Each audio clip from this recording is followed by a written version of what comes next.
નમસ્કાર દોસ્તો, ગુજરાતી સાહિત્યની પેપર સિરીઝમાં આપનું સ્વાગત છે. આજે આપણે પેપર નંબર 6 નું સોલ્યુશન કરીશું અને નવો યુગ અર્વાચીન યુગ સ્ટાર્ટ કરીશું. આગળના જે 5 પેપર જોવાના જે કોઈને બાકી હોય તો જોઈ લેજો અને આની પીડીએફ હું ગ્રુપમાં મૂકી દઈશ, તો શેર કરી દેજો જેથી કરીને અહીંયા લિંક પર ક્લિક કરીને બધાને વિડીયો મળી રહે. મેક્સિમમ રિવિઝન કરતા જજો તો જ ગુજરાતી સાહિત્ય આવડશે. અને રોકડા માર્ક્સ છે જો ગુજરાતી સાહિત્યના, જો નહીં કરો તો પછી માર્ક જશે, બરાબર છે. એટલે રોકડા માર્ક છે એટલે કંઈ પણ મિસ ન થાય એનું ધ્યાન રાખજો. અને આગળના જે પેપર આપણે કમ્પ્લીટ કર્યા બધા 2020ના લેટેસ્ટ પેપર જ છે, જૂના પેપર નથી અત્યારના. એટલે અત્યારનો જે કઈ ક્રેશ છે એ જ બધું જોવા મળે છે, બરાબર. અને આજનું પેપર છે જીએસએસબી નું લાઇબ્રેરિયનનું પેપર છે 2020નું. તો જોઈએ અંદર શું શું પૂછ્યું છે એ બધું. તો પેલો પ્રશ્ન શું છે, તો કે મીરાબાઈ વૃંદાવન એ મહાન સંતના દર્શનની વાંચના કરી ત્યારે તે સંતે એવું કહ્યું કે ભાઈ પોતે કોઈ સ્ત્રીનું મુખ જોતા નથી. અંતે મીરાના મર્મ વચન સાંભળી તે સંત પોતે મીરાના દર્શને ગયા. આ સંતોનું નામ જણાવો. તો મીરાબાઈની અંદર તો આપણે આવું કંઈ જોયું નથી, બરાબર છે. તો આ વસ્તુ નોટ ડાઉન કરીને સ્ટાર કરીને મીરાબાઈની અંદર લખી નાખો કે હરિ મહારાજ આવે છે આન્સરમાં, બરાબર. આન્સર ઇઝ સી, બરાબર. પછી આગળ જોઈએ શું પૂછ્યું છે. અર્વાચીન અને પ્રાચીન સર્વ કવિઓમાંથી સૌથી વધુ ગુજરાતીપણું પ્રેમાનંદમાં છે. આ ઉદ્ગાર કોનો છે, બરાબર. તો શું આવે, કવિ નર્મદ, બરાબર. કવિ નર્મદ અત્યારે આપણે કરી જ છું, તો એમાં સાથે સાથે તમે એડ કરી લેજો. પછી છે કયા ગુરુના ચરણે બેસીને અખાએ વેદાંત ગ્રંથોનું અધ્યયન કર્યું છે. તો અખાની અંદર ગુરુ આવી ગયા છે 2, બરાબર.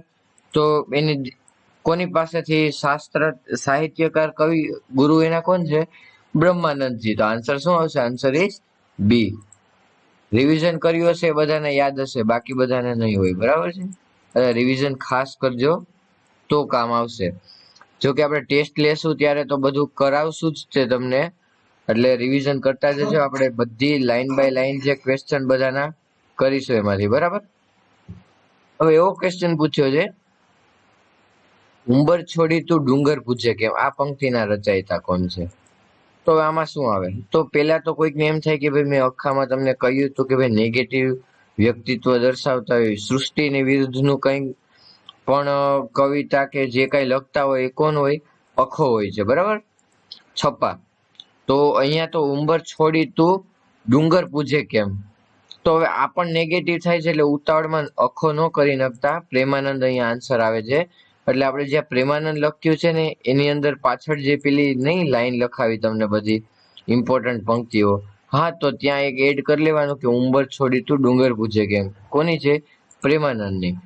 હા, જ્યારે બધું કન્ટેન્ટ આવું મટીરિયલ તૈયાર થશે બધા સબ્જેક્ટનું, બધા યુગનું, પછી એક્ઝામ ટાઈમે રિવિઝન કરીને જાશો તો માર્ક તમારા આરામથી મેક્સિમમ આવી જશે. એ બી રોકડા માર્ક્સ છે, બરાબર. તો રિવિઝન ખાસ કરજો, બીજું તો કંઈ નહીં. પછી છે નીચે દર્શાવેલ જોડકા યોગ્ય રીતે જોડો. શું છે, ઉપનામ ઉપરથી જોડકું છે. મેં જ્યારે પેપરની ટેસ્ટ લીધી હતી એમાં બી ઉપનામ પૂછ્યા હતા, બહુ ઝાઝા લોકોએ ભૂલ કરી હતી, બરાબર છે. તો એ ભૂલ રિપીટ ન થવી જોઈએ. હવે અહીંયા તમને તો ખબર હશે કલિકા સર્વજ્ઞ કોનું નામ આવે છે ઉપનામ, હેમચંદ્રાચાર્યનું આવે છે, બરાબર. પછી ભક્ત કવિ, તો ભક્ત કવિ કોણ હતા, ભક્તિ યુગમાં હતું, કોણ હતું, તો કે નરસિંહ મહેતા હતા. તો શું આવે છે, A થી 2 અને C to 1. તો એવા બે એક જ ઓપ્શન આપ્યો છે, બરાબર. તો આન્સર બી આવશે.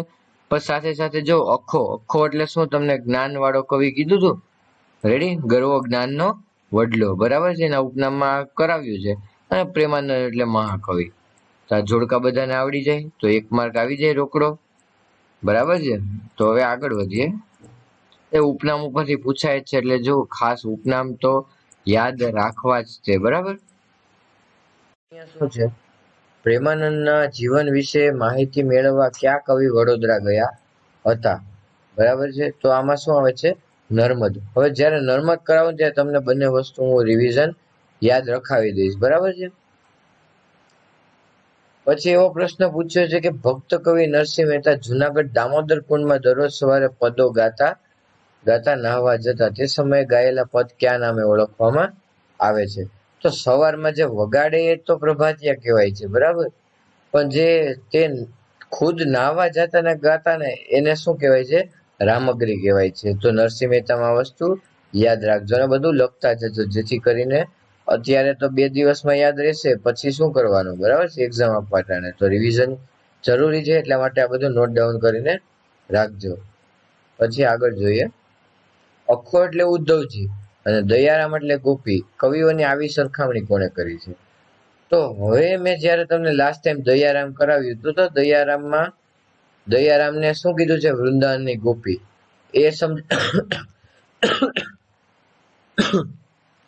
એ સમજાવવા મેં તમને કીધું હતું કે ભાઈ વૃંદાવનની ગોપી કવિ વૃંદાવનની ગોપી કવિ નન્હાલાલે કહ્યું છે, બરાબર? તો અહીંયા આ યાદ રહી ગયું તમને, તો એના ઉપરથી નન્હાલાલ આન્સર આવે. તો અખાને બી એ જ કીધું હોય ને એને, તો આ વસ્તુ યાદ રાખજો, બરાબર છે? આન્સર શું આવે છે? આન્સર ઇઝ એ. અખાની એટલે ઉદ્ધવજી, આ વસ્તુ લખી રાખજો, આપણે નથી લખેલી, આપણે કહેલું છે, બરાબર? તો આન્સર શું આવે છે? નન્હાલાલ. હું તમને કહું છું ને કે ઉપનામ કોણે કીધા છે એ બી યાદ રાખવાના છે. ઉપનામ શું છે એ તો યાદ રાખવાનું છે. કોણે ઉપમા આપેલી છે એ જે કંઈ આપ્યું હોય તો યાદ રાખવાનું છે. હું અહીંયા હાઇલાઇટ કરીને બી રાખું જ છું એ બધી વસ્તુ. તો દયારામનો આન્સર મળી ગયો. પછી છે કેવલ્ય ગીતા કૃતિના રચયિતા કોણ છે? તો કોણ આવે? અખો. તો આન્સર ઇઝ બી. બરાબર? અખાની અંદર આવશે કેવલ્ય ગીતા. બરાબર? જે કોઈ ન લખ્યું હોય તો ત્યાં એડ કરીને લખી નાખજો. મેં અહીંયા પણ એડ કરી દીધું છે આપણા પીપીટીમાં.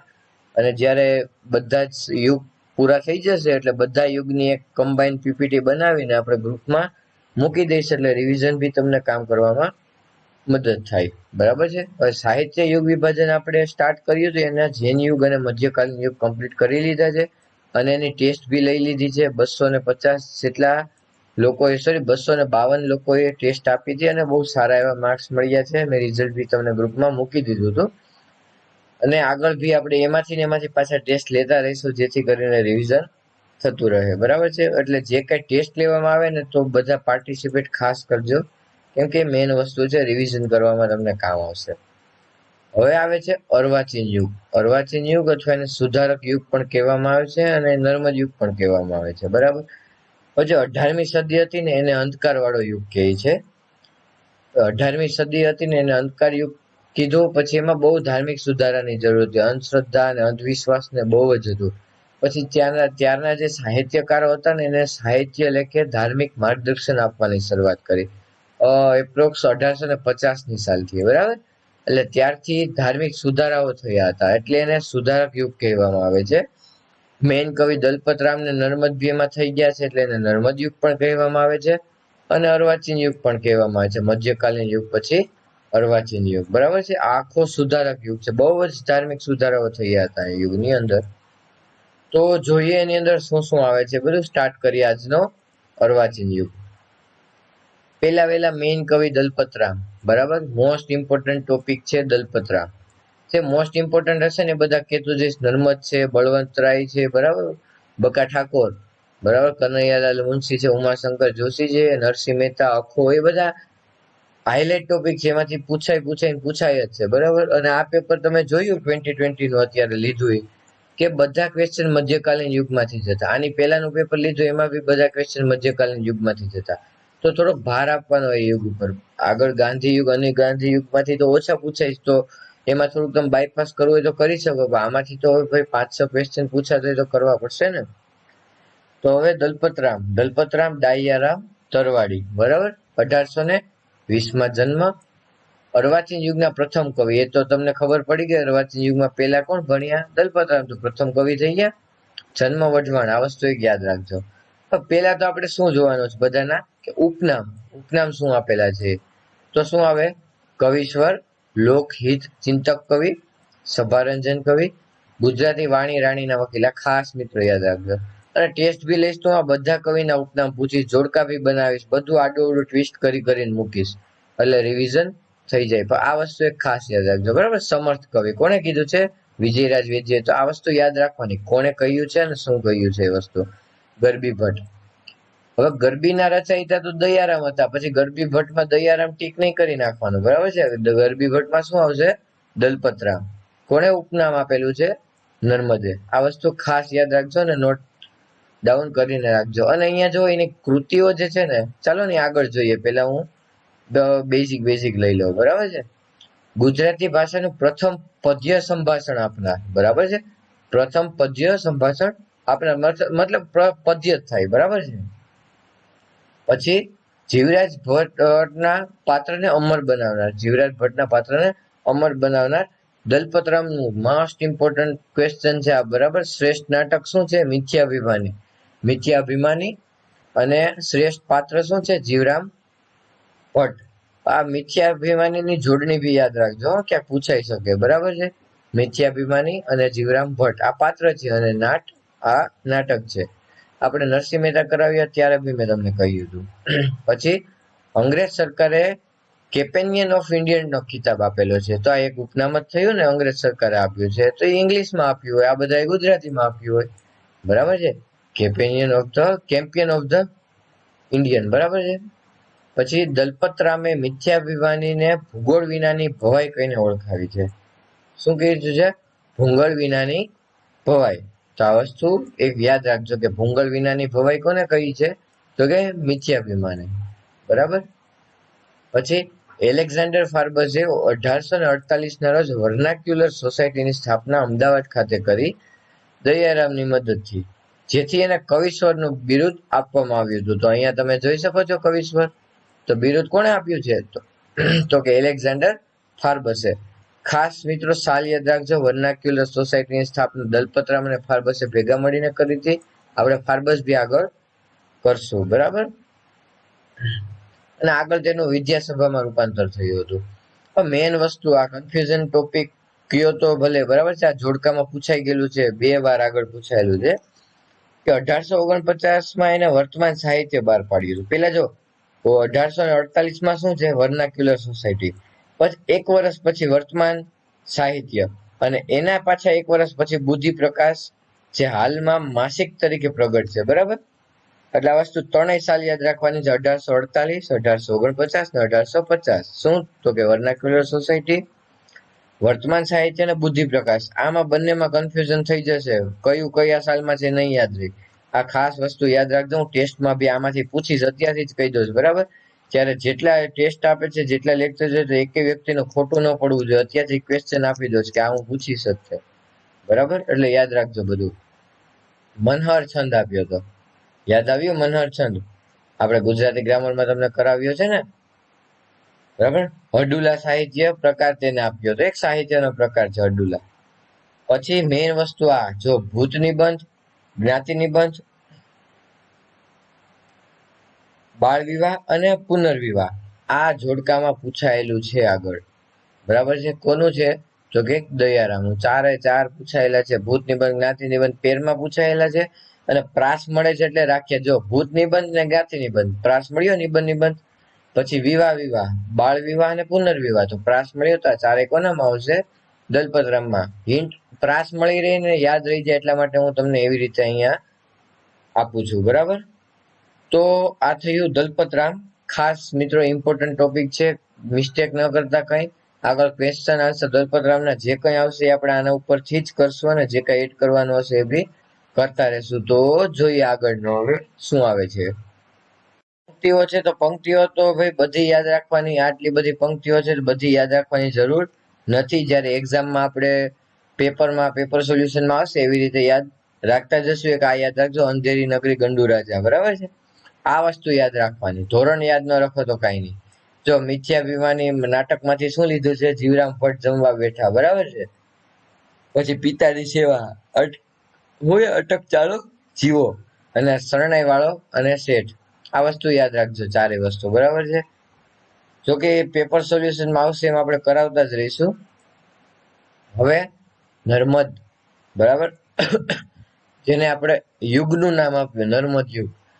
સુધારાના સેનાની મેન, જો સુધારક યુગ છે એટલે સુધારાના સેનાની તો યાદ રહી જાય.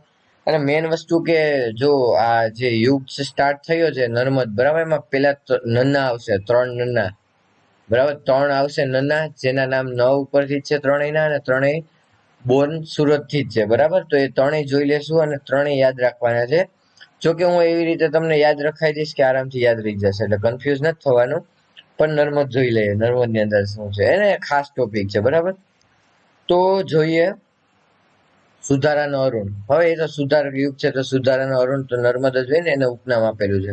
સુધારાનો સેનાની એ બી થાય. પછી ગદ્યના પ્રણેતા કહેવામાં આવે છે આને, બરાબર. ગદ્યના પ્રણેતા, સાહિત્યકાર, ગદ્યનો પિતા, બરાબર છે. આ વસ્તુ યાદ રાખજો, ગદ્યના પિતા કોણ છે? નર્મદ. પદ્યમાં કોણ આવે? મને કોમેન્ટમાં કહેજો પદ્યમાં કોણ આવશે. આગળ મેં તમને કરાવેલું છે, બરાબર.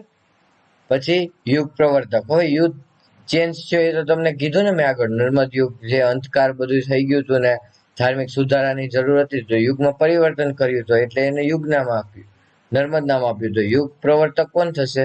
નર્મદ જ થશે. તો હવે આમાંથી કોઈને કઈ ભૂલાય? બરાબર. નિર્ભય પત્રકાર એક વસ્તુ યાદ રાખવાની છે, બરાબર. તો આમાંથી કોઈને કઈ ભૂલાશે નહીં ઉપનામ. છતાં પણ ટેસ્ટમાં તો હું આ બધા કવર કરી જ લઈશ, એટલે રિવિઝન કરતા જજો ને યાદ રાખજો તે ખાસ, બરાબર. હવે આ વસ્તુ યાદ રાખો, 1851 માં નર્મદે પ્રથમ ગદ્ય લખાણ કર્યું. ગદ્યનો પિતા છે તો ભાઈ ગદ્ય જ લખાણ કરશે ને પેલા તો, બરાબર. શું છે? મંડળી મળવાથી થતા લાભ. મંડળી મળવાથી થતા લાભ કોને આપ્યું છે? નર્મદે, બરાબર. પેલામાં વહેલું એનું લખાણ છે. પછી 1858 માં નર્મદે સરસ્વતીની સેવા માટે કલમને ખોળે માથું મૂક્યું, મતલબ કે સાહિત્યમાં ઝંપલાવ્યું, બરાબર છે. સાહિત્ય સ્ટાર્ટ કર્યું હતું. લાગણી, જુસ્સો, દેશાભિમાન નો સૌ પ્રથમ પ્રયોગ કરનાર નર્મદ છે. જે આ લખે છે ગદ્ય, એની અંદર લાગણી, જુસ્સો અને સ્વાભિમાન આ શબ્દનો પ્રથમવાર પ્રયોગ કરનાર નર્મદ છે. આ વસ્તુ યાદ રહી જશે, એમાં કઈ વાંધો ન આવે, બરાબર છે. પછી વિવૃત છંદ, જેમ મનોહર છંદ તમને આગળ કીધું એમ વિવૃત છંદ કોને બનાવ્યા છે? નર્મદે. જો કન્ફ્યુઝન ન થતા રિવિઝન થશે તો યાદ રહી જશે આરામથી, અને એવું લોડ નથી લેવાનો. આપણે ત્રણ ચાર કવિ કરશો તો બી થશે, બરાબર. અને ખાસ તમે જોઈને લેક્ચર રિવ્યુ આપતા જાવ તો મને ખબર પડે તમારું ક્યાં પહોંચ્યું છે, તમારું લેવલ કેટલું છે, અને મારે કેવી રીતે તૈયારી કરાવવી, એટલા માટે. પછી આ ખાસ યાદ રાખવાનું, દાંડિયો પાક્ષિક કોનું છે? આ તો બધાને ખબર જ પડશે, રાતે ઉઠાડીને પૂછીએ તો બી નર્મદનું, બરાબર છે. વીર અને શૃંગાર રસ નર્મદની કવિતાઓ ના મુખ્ય રસ છે, બરાબર. વીર અને શૃંગાર રસ. પછી હિન્દુઓની પડતી ને સુધારાનું બાઇબલ કહેવામાં આવે છે. આ વસ્તુ ખાસ યાદ રાખજો. કોણ છે? જો સુધારાનું બાઇબલ કીધું તો સુધારા તો સુધારક યુગમાં થાય ને, એ કોઈ કરે? નર્મદ કરશે. ઓકે, તો નર્મદ યુગ. પછી નર્મદે સ્થાપેલી બાબતો, આ ખાસ યાદ રાખજો. બુદ્ધિવર્ધક સભા અને તત્વશોધક સભા 1851 અને 1856. આગળ મેં તમને દલપતરામમાં કીધું કે શું 1848, 1849, 1850. તો એ વર્તમાન ને બધા માસિક યાદ રાખવાના છે. શેમાં? દલપતરામમાં. જેન અહીંયા શું છે? 1851 બુદ્ધિવર્ધક સભા અને 1856 માં તત્વશોધક સભા. કન્ફ્યુઝન ન થાય બંનેમાં, વસ્તુ ખાસ યાદ રાખજો. અને એમાંથી ક્વેશ્ચન પૂછાયેલા જ છે, અત્યારથી કહી દઉં છું, બરાબર. એટલે વસ્તુ યાદ રાખજો. કોણે નર્મદને શું કહ્યું? જો અહીંયા એટલા બધા તો ઉપનામ છે, પણ કોણે શું કહ્યું એ તો વસ્તુ યાદ રાખવી પડે. તો કનૈયાલાલ મુનશીએ શું કીધું છે? તો કે અર્વાચીનો મહાધ્ય, બરાબર. સુંદરમે શું કીધું છે? પ્રાણવંતો પૂર્વજ. અને ઉમાશંકર જોશીએ શું કીધું છે? નર્મદની કવિતામાં નવા યુગની નાદી, સોરી અહીં નાદી આવશે, બરાબર. નારી નહીં, લખવામાં મિસ્ટેક થઈ ગઈ છે, બરાબર. નાદી સંભળાય છે. તો આ તો યાદ રહી જાય બધાને. ઉમાશંકર જોશીએ કીધું નર્મદની કવિતામાં નવા યુગ જ ચાલુ થયો છે, એટલે એ તો યાદ રહી જાય. અર્વાચીન યુગમાં આદ્ય કીધું તો કોણ આવશે? કમા મુનશી. આ મુનશી તો યાદ રહી જાય, આ તો બધાને ખબર જ હશે કે મુનશી તો ક્યાંક ને ક્યાંક તો આવે જ છે, બરાબર. સુંદર અમે શું કીધું? પ્રાણવંતો પૂર્વજ. તો આ વસ્તુ નર્મદની યાદ રહી જાય બધી. પ્લસ નર્મદમાં હજુ શું યાદ રાખવાનું છે? તો ગુજરાતી ભાષાના વિકાસ માટે સુરત ખાતે નર્મદ સાહિત્ય સભા ચાલે છે, જે ગુજરાતી સાહિત્યમાં ઉત્તમ સાહિત્ય પ્રદાન કરનારને નર્મદ સુવર્ણ ચંદ્રક આપવામાં આવે છે. આ એનું સાલનું નામ છે, યાદ ન રાખો તો ચાલશે, બરાબર. પછી નર્મદના નામથી વીર નર્મદ દક્ષિણ ગુજરાત યુનિવર્સિટી સુરત ખાતે આવેલી છે, એ તો બધાને ખબર જ હશે. સાહિત્ય સર્જક નાટક, મેન વસ્તુ સજીવારોપણ ને પિંગળ પ્રવેશ જોડકામાં પૂછાયેલી છે. પિંગળ પ્રવેશ કોની છે? તો કે નર્મદની. અને હજુ કહું છું, હું જોડણા બનાવીશ ટેસ્ટમાં અને પૂછી શકતે, એટલે રિવિઝન કરજો અને યાદ રાખજો, બરાબર છે. આ પૂછાયેલું છે, યા હોમ કરી પડો ફતેહ છે આગે. આખું વાક્ય નથી આપેલું, આ આખી પંક્તિ છે. પરીક્ષામાં આટલું પૂછાયેલું છે કે આ કોની છે, તો કોણ આવશે? નર્મદ. પછી ડગલું ભર્યું કે ના અટવું, અને કોની કોની છે ગુજરાત, એ યાદ રાખો તો અત્યારે ચાલશે. બાકી જયારે ક્વેશ્ચન આન્સર નર્મદના થશે ત્યારે હું તમને એ કરાવી દઈશ, બરાબર. તો આ શું થયું?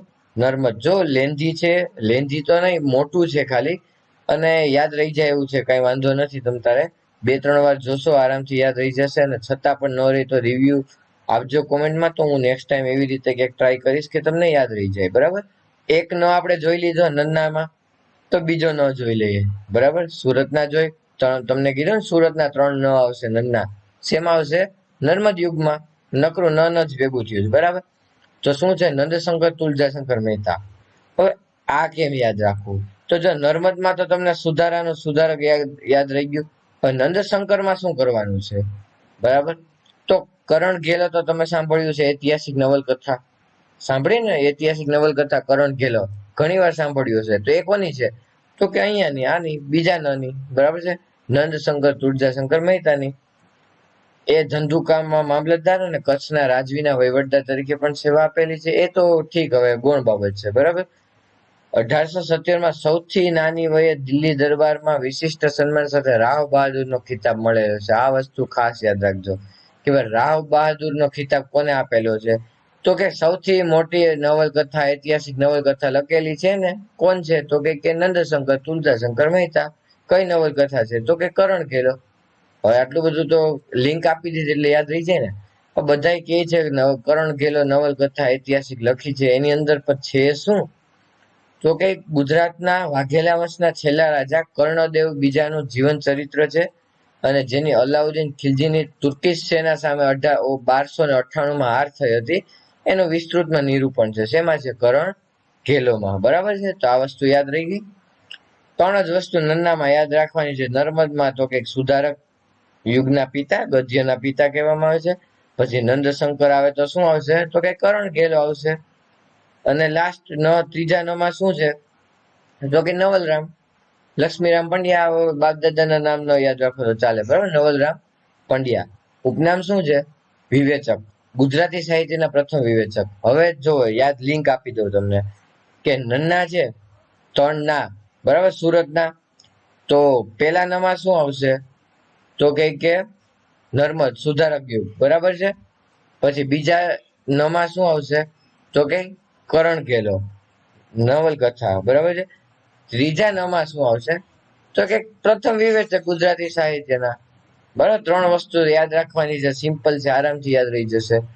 પછી જો અહીંયા કીધું છે નવલરામ સુધારક યુગના સુરતના 3 અગ્રણી સાહિત્યકારમાંથી એક છે. આ ત્રીજા. પછી નવલરામે ભોળા ભટ્ટ પાત્રનું સર્જન છે. જો પ્રથમ વિવેચકની સાથે ભોળા ભટ્ટનું પણ સર્જન કર્યું છે. તો આ લિંક પકડાઈ ગઈ ને, વસ્તુ યાદ રહી જાય. પછી નાટક એના ભટ્ટનું ભોપાળું. ભોળા ભટ્ટ કીધું એટલે ભટ્ટનું ભોપાળું. બાળ લગ્ન 32, બાળ ગરબાવાલી, ગુજરાતની મુસાફરી, જનાવરની જાન. આ ગુજરાતની મુસાફરી ખાસ યાદ રાખજો, અને આ બી ટેસ્ટમાં આવશે, બરાબર. હવે કન્ફ્યુઝન ક્યાં થાય? તો કે બાળ લગ્ન 32માં. તો કે બાળ લગ્ન 32 કોની છે? તો કે નવલરામ લક્ષ્મીરામ પંડ્યાની. પણ બાળ લગ્ન 32 છે ને નવલરામ પંડ્યાની છે. પણ મેં તમને આગળ બી આ કન્ફ્યુઝન ટોપિક માંથી કીધું હતું કે જ્ઞાન 32 કોની છે? તો કે ધીરા ભગતની. સિંહ 32 કોની છે? તો કે શામળ ભટ્ટની છે. બરાબર. પ્રબોધ 32 કોની છે? તો કે અખાએ છપ્પા લખવાની પ્રેરણા આપી હતી. તો ચોથી આવી બાળ લગ્ન 32, તો એ કોની છે? નવલરામ પંડ્યાની. કન્ફ્યુઝન ન થાય એટલા માટે અહીંયા અલગથી હાઇલાઇટ કરીને રાખું છું. તમારે નોટબુકમાં હાંસિયામાં લખવું હોય તો હાંસિયામાં લખીને રાખજો. આ પ્રશ્ન આમાંથી કાંઈક આવશે, કન્ફ્યુઝન થશે, એટલા માટે તમને અત્યારથી ફિલ્ટર કરીને આપી દઉં, જેથી કરીને કન્ફ્યુઝન ન થાય. તો સુધારક યુગ, બરાબર, એમાં 3 ન જોયા આપણે, દલપતરામ જોયા. એક નાનકડા 2 ટોપિક છે, નાનકડા એવા છે, ભૂલાય નહીં એવા. તો સાથે સાથે જોઈ લે એટલે 5-6 કવિ કવર થઈ જશે આરામથી, બરાબર. અને સિમ્પલ જ છે, બહુ અઘરા બી નથી. દાસી જીવન, નામ ઉપરથી શું લાગે? દાસી જીવન એટલે ક્યાંકની દાસી હશે, મહિલા હશે એવું લાગે ને, પણ નહીં, એવું નથી. દાસી જીવન એ પુરુષ છે, બરાબર. જન્મ ક્યાં થયો છે? ઘોઘાવદરમાં, ગોંડલ, રાજકોટ જિલ્લામાં, બરાબર. તેમનું મૂળ નામ શું છે? જીવનદાસ. હવે દાસી જીવનને સૌરાષ્ટ્રની મીરાબાઈ કહેવામાં આવે છે પુરુષ તો એને દાસી જીવનને સૌરાષ્ટ્રની મીરાબાઈ કહેવામાં આવે છે. તો સોરઠની મીરાબાઈ કોને કહે છે? આગળ મેં તમને કરાવ્યું છે. કોણ હતું? ગંગા સતી. તો જો કન્ફ્યુઝન ન થાય, સૌરાષ્ટ્રની મીરાબાઈ કોણ છે? દાસી જીવન. સોરઠના મીરાબાઈ કોણ છે? તો કે ગંગા સતી. તો યાદ રહી જાય હવે. અને એક તો મેન મીરાબાઈ ઓરિજિનલ. બરાબર, ત્રણેય વસ્તુ યાદ રહી ગઈ. હવે કૃષ્ણ ભક્ત જીવનદાસ પુરુષ હોવા છતાં પોતાને રાધાનો અવતાર ગણાવતા હોવાથી દાસી જીવન તરીકે જાણીતા થયા. બરાબર, પોતાને રાધા કહેતા હતા એ. બરાબર, સૌરાષ્ટ્રમાં તેના પદો દાસી જીવનના નામે પ્રસિદ્ધ થયા. એ તો અહીંના આપણા સૌરાષ્ટ્રના જ છે. બરાબર, ઘોઘાવદર, ગોંડલ, રાજકોટ કહ્યું છે એટલે. પ્લસ પોતાની જાતને 14 ભુવનના સ્વામીના પટરાણી ગણી જાત જાતના શણગારોથી પોતાને સજાવતા હતા. હવે જો કોમન વસ્તુ છે ને ભાઈ, રાધા સરખામણી કરી તો ભાઈ રાધાનું બધું કરે જ ને. બરાબર, 14 ભુવનના સ્વામીના પટરાણી ગણી જાત જાતના શણગારોથી શણગારતા. એક શું કહેવાય, સ્ટોરી ટાઈપ લિંક જ છે આખી, ડાયરેક્ટ બધું યાદ રહી જાય એવી રીતે. બરાબર, આયુષ્યના 75મા વર્ષે તો ઘોઘાવદરના ગામે સમાધિ લઈ લીધી. જ્યાં જન્મ સ્થળ હતું ત્યાં જ સમાધિ લઈ લીધી. કૃતિઓ તો કે કટારી, બંગલો, મોરલી, ઝાલરી ને હાટડી. પંક્તિઓ કઈ છે? પંક્તિ બંગલાની આવે રાધાનો. અહીંયા જો શું કીધું છે? 14 ભુવનના, તો એ બંગલામાં જ થાય ને ભુવન તો. બરાબર છે, તો આ બંગલા બાંધનાર કેવો મારા ભાઈ બંગલો કોણે રે બનાવ્યો? બરાબર છે, તો એ પંક્તિ યાદ રહી જાય કે બંગલા વાળી પંક્તિ કોણ આવશે? તો કે બંગલા વાળા પાસે, દાસી જીવન પાસે. તો દાસી જીવન થઈ ગયું. જો સિમ્પલ જ છે, કન્ફ્યુઝન નથી કાંઈ, એવું યાદ રહી જાય એવું છે આરામથી. અને આજના લાસ્ટ ઓવરડોઝ થઈ ગયો છે, મને ખબર છે તમને બધાને ઓવરડોઝ થઈ ગયો હશે, પણ થોડું સિમ્પલ છે તો ભાઈ લઈ લઉં સાથે સાથે, એટલે વહેલા પૂરું થઈ જાય સાહિત્ય. બરાબર છે. તો એલેક્ઝાન્ડર ફાર્બસ, આગળ મેં દલપતરામમાં વાત કરી તમને, બસ એ જ છે. બરાબર, ઉપનામ શું છે? ગુજરાતી સાહિત્યનો પ્રદેશ પ્રેમી. બરાબર, પરદેશી પ્રેમી આવશે, અહીંયા મિસ્ટેક છે લખવામાં, સોરી. અહીંયા શું આવશે? પરદેશી પ્રેમી. હવે પરદેશી જો નામ એનું જો ઇંગ્લિશ છે, પછી અંગ્રેજનો માણસ, અને અહીંયા પરદેશી, અહીંયા ગુજરાત સાહિત્યનો પ્રેમી થઈ ગયો. એટલે ઉપનામ એવું આપેલું છે, તો આ તો યાદ રહી જાય બધાને. જન્મ લંડનમાં થયો હતો. એલેક્ઝાન્ડર કિલોક ફાર્બસ અંગ્રેજી હતા. બરાબર, અંગ્રેજ હતા. ગુજરાતમાં વહીવટ અર્થે આવ્યા હતા, પરંતુ ગુજરાતી ભાષા સાથે લગાવ આવતા ફાર્બસ સાહેબે શિક્ષણ અને સાહિત્ય ક્ષેત્રે ગુજરાતમાં અનેક મહત્વના કાર્યો કર્યા હતા. જેમાં આગળ મેં તમને વાત કરી કે દલપતરામ સાથે મળીને 1948માં વર્નાક્યુલર સોસાયટીની સ્થાપના કરી. જો આ બીજી વાર લીધું છે. અને ત્યારબાદ ગુજરાત વિદ્યાસભામાં રૂપાંતરિત કરી હતી. પ્લસ ગુજરાતમાં લોકોમાં પ્રિય બનેલા ફાર્બસ સાહેબની યાદમાં સાદરામાં તેમની નામની ફાર્બસ બજાર અને ફાર્બસ સ્કૂલની સ્થાપના કરી હતી. હવે એ તો યાદ રહી જાય ને, યાદ ન રાખો તો બી ચાલશે. ફાર્બસ ઉપરથી તો કોણ હોય? એલેક્ઝાન્ડર ફાર્બસ જ આવે ને. નામ એવા ગુણ જેવી બાબત છે. કૃતિ આ યાદ રાખજો, રાસમાળા ભાગ 1 અને 2. બરાબર, ભાગ 1 અને 2. તો આ થયું એલેક્ઝાન્ડર ફાર્બસ. નર્મદ યુગ સ્ટાર્ટ થયો, સુધારક યુગ કહી શકાય ને. આપણે શું જોયું? તો કે 3 નન્ના. બરાબર છે, રિકોલ કરાવી દો એકવાર. નર્મદ ની અંદર શું જોયું? તો કે સુધારક, ગદ્યના પિતા. બરાબર છે. બીજા શું હતા? નંદશંકર. બરાબર, શું આવે? કરણ ઘેલો, તમને કીધું મેં આગળ. આત્મકથા, ઐતિહાસિક આત્મકથા. અને પછી ત્રીજા એ કોણ છે? પ્રથમ વિવેચક. યાદ રહી જશે હવે. જો ત્રણેય ન માં લિંક મળી ગઈ છે, આ 3 વસ્તુ યાદ રાખવાની છે, આખું તમારે થિયરી લિંકમાં આવી જશે. તો આ શું થયું? પછી આપણે એક્સ્ટ્રા શું? દાસી જીવન અને એલેક્ઝાન્ડર ફાર્બસ. તો આશા રાખું છું કે તમને બધાને આમાં ગમ્યું જશે બધાને. અને જો કન્ફ્યુઝન થતું હોય, સાહિત્ય ન યાદ રહેતું હોય, તો કોમેન્ટ સેક્શનમાં કહેજો, તો પર્સનલ આગળ નંબર આપીએ છીએ, મેસેજ કરજો. તો આના સોલ્યુશન છે, આપણે તમને સાહિત્ય કરાવી દેશું. પણ જો રોકડા માર્ક્સ છે, 8 થી 10 માર્ક રોકડા આવે છે. અત્યારે લોકો ભાઈ પોઈન્ટમાં ને 1 માર્ક માટે રહી જતા હોય, તો 10 માર્કનો તો રિસ્ક ન જ લેવાય ને ભાઈ. તો ખાસ જોઈ લેજો, રિવ્યુ આપજો. ટેસ્ટ માટે બધા તૈયાર રહેજો. ટેસ્ટ હું જ્યારે બી મૂકીશ તો અનાઉન્સમેન્ટ કરીશ. બરાબર ને? એક લાઈન બાય લાઈન બધું યાદ રાખવાનું છે, મેક્સિમમ રિવિઝન કરવાનું છે. બરાબર, આ 6થો લેક્ચર જોવો તો એવું નહીં, તો 1 થી 5 સાથે સાથે જોઈ લેવાના. એકવાર નોટ ડાઉન કર્યું હોય તો વાંચી લેવાનું એકવાર. પછી 7મો લેક્ચર જોવો તો સાથે સાથે 1 થી 6 બી જોઈ લેવાના પાછા. એમ 10મો લેક્ચર જોતો હોય તો 1 થી 9 બી લખેલું હોય જોઈ લેવાનું. રિવિઝન થતું જાય ને ભાઈ. જેટલી વાર રિવિઝન કરશો એટલી વાર રોકડા માર્ક આવશે, એટલા માટે કહું છું. બરાબર, અને હવે અર્જુન એવોર્ડ એક લેવાનો છે આપણે સાથે સાથે, અને પછી જ્ઞાનપીઠ એવોર્ડ બી લેવાનો છે. તો અર્જુન એવોર્ડ હું ટૂંક સમયમાં લાવી દઈશ અને મૂકી દઈશ પ્લેલિસ્ટમાં. જીકેની સિરીઝમાં એવોર્ડ ખાસ જોઈ લેજો, મોસ્ટ ઇમ્પોર્ટન્ટ છે અને બહુ ખાસી એવી મહેનત થાય છે આ બધા લેક્ચર બનાવવામાં. તો ખાસ મેક્સિમમ શેર કરજો. તમને ગમે તો તમારા જે કઈ રિવ્યુ હોય કોમેન્ટ સેક્શનમાં આપજો, અને સજેશન હોય તો એ બી આપજો, એ બી આવકાર્ય છે. બરાબર, અને મહેનત કરતા રહો સારી એવી, અને સક્સેસ તરફ આગળ વધો. ઓકે, ધન્યવાદ, થેન્ક યુ મિત્રો. શેર કરી દેજો વેબબુકને. આભાર, અને રિવ્યુ ખાસ આપજો.